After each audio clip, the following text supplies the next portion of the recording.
Nós temos que enfrentar isso. Mas o recado básico que eu quero dar a vocês é que esse enfrentamento, minha gente, passa pela luta sindical. Não há uma conquista de trabalhadores neste planeta que não tenha tido origem no combate e na luta dos sindicatos.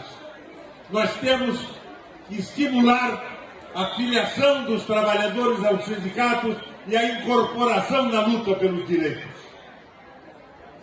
Eu fui governador, coloquei o governo do Estado numa parceria com a mobilização dos sindicatos.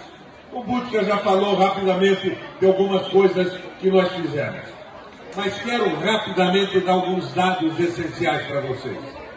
Hoje, o governo do Paraná dá de isenção fiscal, imposto que não cobra, generosidade com multinacionais, de uma forma secreta, porque dizem que é sigilo fiscal, 17 bilhões de reais.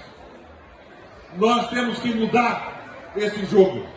É claro que num determinado momento, a vinda de uma fábrica a cuja tecnologia nós não temos acesso, a possibilidade de empregos é positiva.